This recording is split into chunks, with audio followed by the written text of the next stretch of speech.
Hello everyone, welcome to our channel. బంగాళాఖాతంలో ఏర్పడిన ఉపరితల ఆవర్తన ద్రోణి బలహీనపడడంతో తెలుగు రాష్ట్రాల్లో అనుకున్న స్థాయిలో రానటువంటి రోజుల్లో వర్షాలైతే నమోదయ్యే అవకాశాలు లేవు.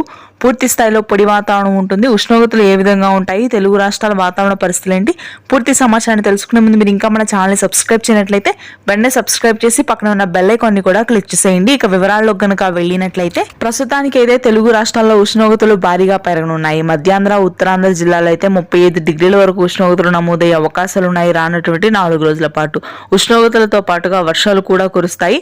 శ్రీకాకుళం, విజయనగరం, విశాఖపట్నం ప్రాంతాల్లో తేలికపాటి నుంచి మోస్తరు వర్షపాతం నమోదయ్యే అవకాశం ఉంది. రానటువంటి 3 రోజుల్లో ఆ తర్వాత ఉష్ణోగ్రతలు పెరుగుతాయి. గుంటూరు, కృష్ణా, కోనసీమ భాగాల్లో అయితే ఇవాళ రేపు భారీగా ఉష్ణోగ్రతలు పెరిగి అక్కడక్కడ తేలికపాటి జల్లులు నమోదయ్యే అవకాశం ఉన్నాయి. రానటువంటి వారం రోజుల పాటు కూడా రాయలసీమ వ్యాప్తంగా ఇప్పటికే 35 డిగ్రీల వరకు ఉష్ణోగ్రతలు నమోదవుతున్నాయి. మార్చి చివరి నాటికి దాదాపుగా 40 డిగ్రీల పైనే ఉష్ణోగ్రతలు నమోదయ్యే అవకాశాలు ఉన్నాయి. ఈ సంవత్సరం ప్రతి సంవత్సరం కంటే ఎక్కువగానే ఉష్ణోగ్రతలు నమోదవుతాయి తెలుగు రాష్ట్రాల్లో.